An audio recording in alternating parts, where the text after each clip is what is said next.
And the men of David said to him, Here is the day of which the Lord said to you, Behold, I will give your enemy into your hand, and you shall do to him as it shall seem good to you. Then David arose and stealthily cut off a corner of Saul's robe. And afterward David's heart struck him, because he had cut off a corner of Saul's robe. He said to his men, The Lord forbid that I should do this thing to my Lord, the Lord's anointed, to put out my hand against him, seeing he is the Lord's anointed. So David persuaded his men with these words, and did not permit them to attack Saul. And Saul rose up and left the cave and went on his way. Afterward, David also arose and went out of the cave, and called after Saul, My Lord, the king! And when Saul looked behind him, David bowed with his face to the earth and paid homage. And David said to Saul, Why do you listen to the words of men who say, Behold, David seeks your harm? Behold, this day your eyes have seen how the Lord gave you today into my hand in the cave. And some told me to kill you, but I spared you. I said, I will not put out my hand against my Lord, for he is the Lord's anointed.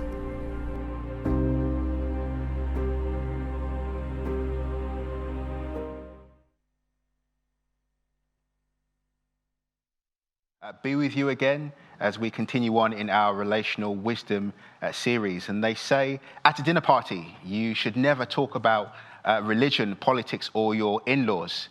Well, you'll be pleased to know that this isn't a dinner party, because we will be discussing all of the above as we seek to understand how we might disagree well. Now, a couple of weeks ago, Matt Carville looked at how, biblically speaking, it's okay for Christians to disagree.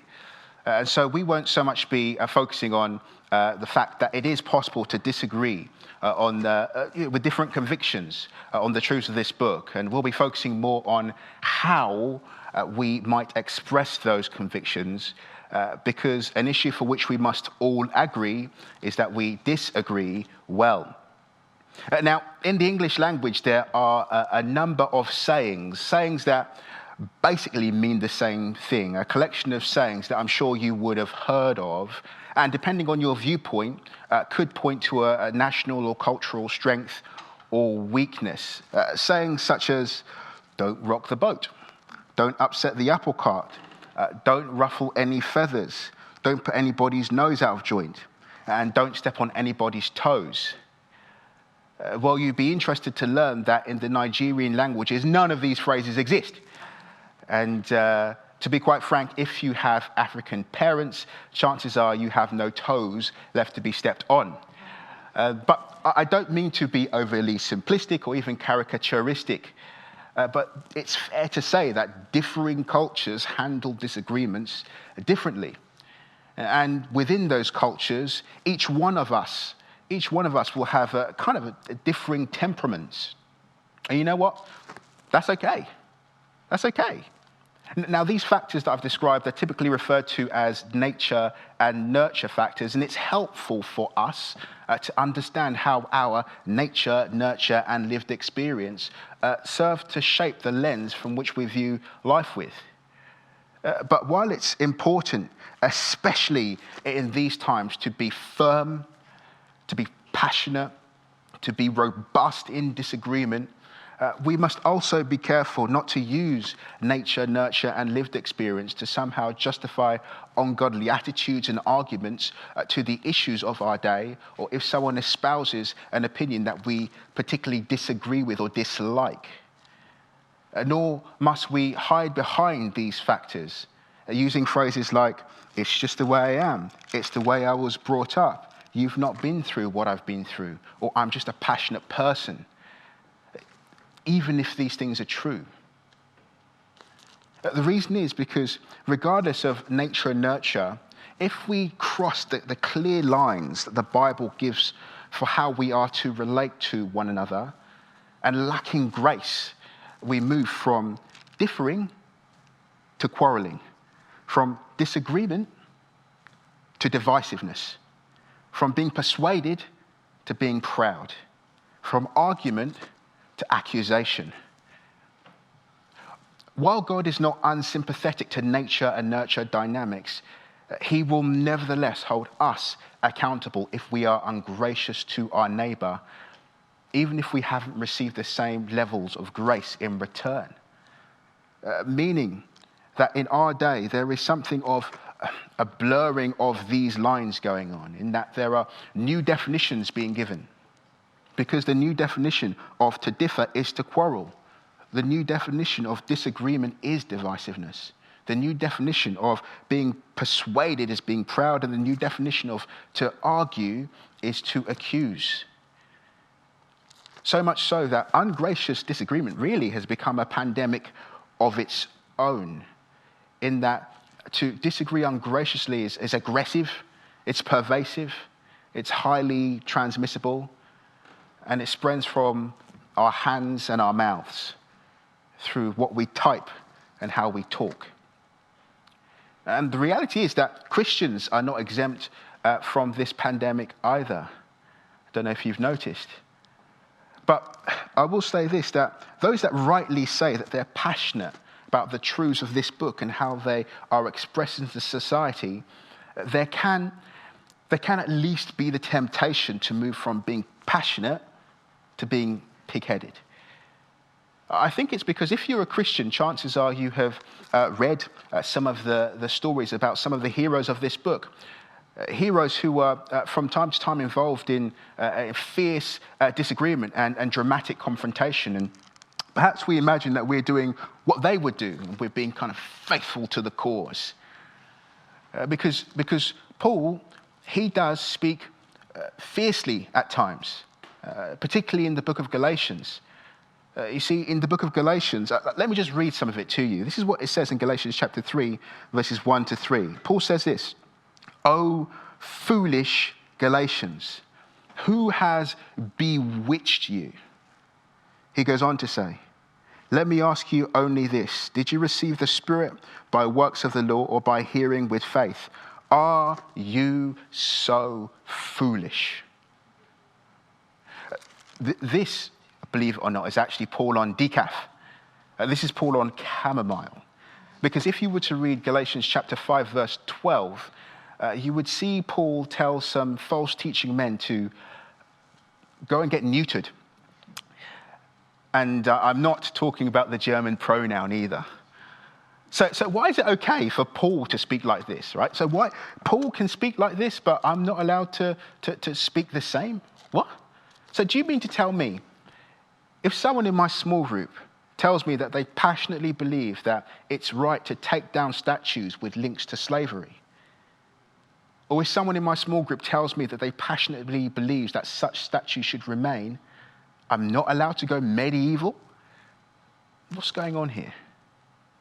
Well, that is a good and important question. And the reality is that Paul is speaking about really the most important issue of all. He's trying to preserve the purity and the simplicity of becoming a Christian, of finding your way back to God. That's what Paul's fighting for, the consequence of which lasts for eternity. And so Paul uses the strongest terms that he would possibly use for this category of issue, and this category of issue alone. Everything else is in a category below that. Even important things, even really, really important things, this sort of language, Paul would say, is kind of inappropriate, but he reserves it for that. But there is a time to rebuke sharply, as Paul puts it. There are occasions, and Paul gives another example in Titus chapter 1, verse 10. He says this: "For there are many who are insubordinate, empty talkers and deceivers, especially those of the circumcision party. They must be silenced, since they are upsetting whole families by teaching for shameful gain what they ought not to teach. Therefore, rebuke them sharply." Why? That they might be sound in the faith. That's the time it's appropriate, and only the time when it's appropriate to rebuke sharply, that they might be sound in the faith. Paul doesn't say rebuke them sharply that they might not be Tories. He doesn't say rebuke them sharply that they might not be Corbynistas or Starmanites or whatever you want to call them, or I don't know, or whatever. Paul says, rebuke them sharply that they may be sound in the faith. Paul goes on to say in 2 Timothy chapter 2, verse 24, and this applies to almost every situation in life. He says this: the Lord's servant must not be quarrelsome, but kind to everyone, able to teach, patiently enduring evil. Here's what to underline: correcting his opponents with gentleness. God may perhaps grant them repentance leading to a knowledge of the truth. As I say, this covers almost every situation in life. And these words are what we see exemplified by David in the passage that we had read for us. And by way of reminder, David is the second king of Israel. David came after Saul, and Saul was chosen by God to be the first king. And after a fairly good start, Saul descends into kind of madness and becomes unfaithful to God, so unfaithful that God rejects Saul and appoints David as king in his place. And David and Saul disagreed. And their disagreement really was twofold, because David disagreed with Saul's political policy. And Saul's political policy at this stage in the story really could be summed up in 2 words: kill David. And unsurprisingly, David wasn't kind of up for that. He wasn't voting for Saul at the polls, let's say. But not only did David disagree with Saul, but Saul disagreed with David and God, because Saul wanted to remain the king and he didn't want to give that up, even though God had chosen David in his place. And here's where the story gets a bit back to the future. Because Saul is a political leader that believes in conspiracy theories. And Saul is essentially believing the conspiracy that David is out to steal the kingship from him. A theory that has no evidence. A theory that, for all intents and purposes, appears to have been made up in Saul's own head. As a result, Saul refuses to concede God's election of David, and therefore refuses a peaceful transfer of power. Instead, what Saul does is he rallies his servants and supporters and orchestrates an attack on his people. You can read about this in 1 Samuel chapter 22. And the people that Saul organized to attack were those in office, the office of priest. And there is bloodshed. And Saul doesn't do it himself. No. Saul gets his supporters and servants to do his dirty work on his behalf. How do you disagree well with political leaders like Saul? Perhaps you can think of 1 or 2 in the world. Well, the situation actually gets a bit more complex as well, at least for David. Because Saul isn't just David's political leader. Saul is also it's his father-in-law. Because David married Saul's daughter, Michal. And Saul isn't just David's political leader and his father-in-law, he's also David's boss. Because David worked for Saul, worked in his service playing the lyre, which is a musical instrument. So Saul is David's king, father, and boss. Game, set, match.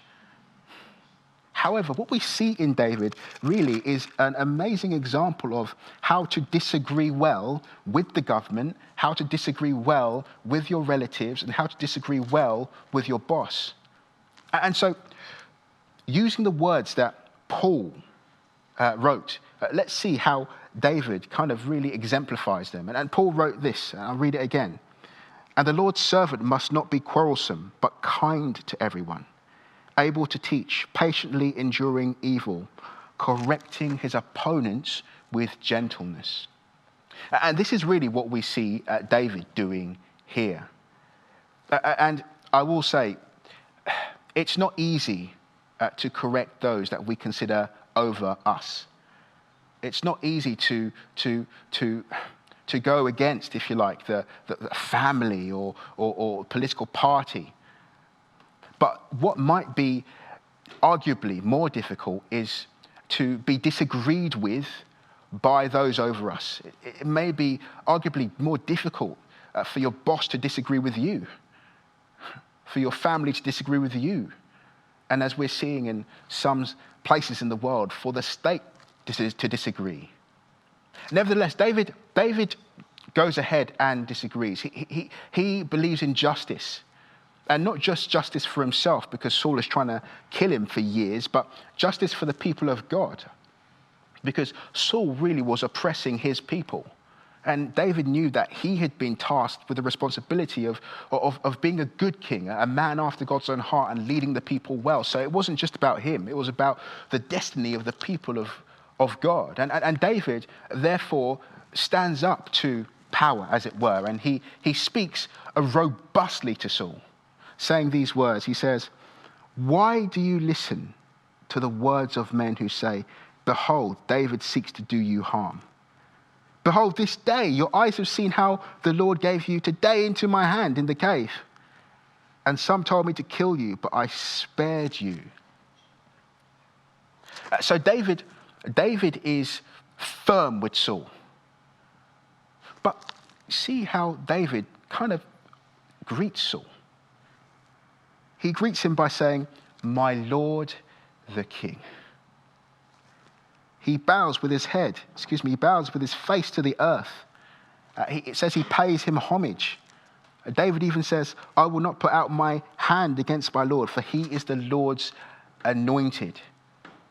And you could say, well, surely this is David just sort of buttering Saul up to save his own bacon, right? Well, no. Because in the story, David has the opportunity to kill Saul. But instead, he cuts a piece of Saul's robe off and shows Saul and says, "Look, I had a knife and I came this close to you. You didn't even know I was there. But I want to prove to you that this conspiracy that I'm out to get you, it's just not true." But it says that even in touching Saul's robe, it says David's heart struck him. So this wasn't some superficiality or platitudes just to appease Saul. No. David had a deep love for Saul as a man, and he had a great respect for the office of King of Israel. David lived so honorably that even though Saul was oppressing him and trying to kill him and oppressing his people for years, I cannot find a single place in this book that David speaks evil about Saul. I just can't find one. Perhaps because David understood scriptures like Exodus chapter 22, verse 28. "You shall not revile God, nor curse a ruler of your people." David understood scriptures like Exodus 20, verse 12. "Honor your father and mother," with Saul being his father-in-law. No, David corrected his opponent with gentleness. With gentleness. But some might say, okay. The issue is David didn't have enough passion. If David was as passionate as I am, if David was really, really passionate, if he was as passionate as I am for the causes that I'm involved with, for some of the things that I stand for, he wouldn't have been able to help himself. He wouldn't have been able to correct with gentleness. He would have read Saul the riot act. He would have told Saul a few home truths at the same time.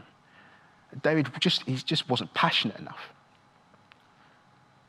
Well, I would say to that, do you know who we're talking about here? This is David. David, one of the most passionate men ever. The writer of countless psalms. He wrote verses like this in Psalm 63. David writes, "O God, you are my God. Earnestly I seek you. My soul thirsts for you. My flesh faints for you, as in a dry and weary land where there is no water." He goes on to say, "Because your steadfast love is better than life, my lips will praise you, so I will bless you as long as I live." Wow, that's passion. No, David was more passionate than we are. He chose to correct his opponents with gentleness and show grace to an evil boss, political leader, and family member. And something of this mingling of passion and gentleness We not only see in the life of David, and we not only see, of course, in the life of Jesus, but we also see in the life and ministry of the great Dr. Martin Luther King. A man so passionate that if you were to go to YouTube and look at some of his preachers, I guarantee you the hairs on your neck will stand up. Yet a man whose ministry was characterized by gentleness. He didn't accuse his opponents, though he could have. And on the subject of accusation, in the Bible, there is one called the accuser. It's not God. And if you believe in Jesus, you are no children of his. No. David understood. Martin Luther King understood something vital. That while winning arguments is not unimportant, true and lasting change comes by winning hearts. Which means that simply winning arguments is not enough. We need a more potent weapon. Why? Because the battle is not against flesh and blood. 2 Corinthians 10 verse 4 says, the weapons of our warfare are not of the flesh. What's the Christian's greatest weapon? Well, I would submit to you, the grace of our Lord Jesus Christ and the love of God. So David, he was passionate for justice, but just as passionate as David was for justice, he was also just as passionate in how he loved his enemies and opponents. And that really is the heart of disagreeing well. Jesus puts it like this. He says, love your enemies and pray for those who persecute you. So let me ask you this. Are you praying for the people you disagree strongly with? Do you pray for them before you proceed to correct them? Do you pray for yourself before you proceed to correct anyone? Even in your disagreement, are you through your words showing your love and respect for the person that you disagree with? And is your passion really morphing into something uglier? Is your passion kind of starting to morph into kind of hatred? Jesus says, love your enemies. Pray for those who persecute you. So while David is really good at this, surely Jesus is the great example. No one beats Jesus in this area. How does Jesus love his enemies and pray for those who persecute him? Well, we see in Jesus' life, he chose disciples with incomplete understanding and incorrect opinions. People like you and me. They didn't always say the right thing around Jesus. In fact, they often said the wrong thing. You can read about it in the Gospels. And then often when they did say the right thing, they said it with the wrong heart or with the wrong motives. But what did they say about Jesus? How did they say Jesus responded? What was Jesus like to be around, even if he disagreed? Well, Jesus' best friend in John chapter 1 puts it like this. His friend John says that Jesus was full of grace and truth. So they get it wrong, they mess up, they say the wrong thing. What are they met with? Grace and truth. Friends, Jesus didn't come to cancel or condemn sinners. He came to be friend of sinners. But what about in his death? Do we see the love of God in Jesus' death? You bet we do. Because Jesus, the son of David, the greater David, the greater king, would be hunted down politically by the authorities of his day, hunted down by his family, his Jewish brethren, and hunted down for the work he did. And after they seized him, beat him, whipped him, spat in his face, and hung him to the cross, Jesus looked out at the crowd that was not long ago saying, crucify him, and you deserve it. And he looked out over that crowd and he disagreed. But do you know what Jesus said? Father, forgive them, for they know not what they do.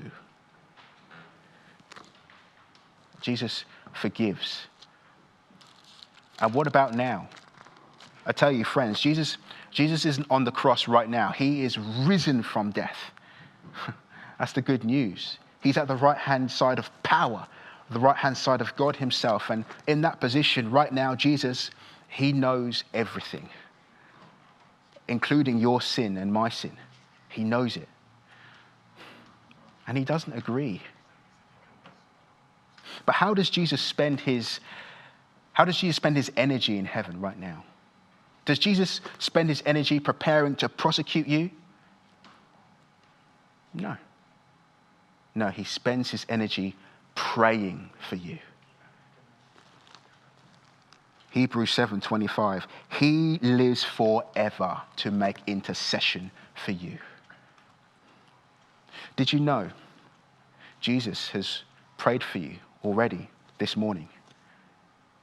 Did you know Jesus is going to pray for you this evening, tonight, before you go to sleep? Did you know Jesus is praying for you right now, even as I speak this moment, naming you to his Father in heaven? Before the throne of God above, I have a strong and perfect plea, a great high priest whose name is love, who ever lives and pleads for me. No. Jesus, in his life, death, resurrection, and ascension, he doesn't berate, label, and accuse. Instead, he loves, forgives, and prays for his opponents and enemies, winning their hearts in the process. And this is something of what grace looks like. So, brothers and sisters, we will disagree. But when we do, let's disagree loving one another. Let's disagree forgiving one another. Let's disagree and pray for one another with the power that he so richly supplies. And in a world that knows so little of this, we reveal some of the values of the kingdom of heaven because we reveal the values of the King.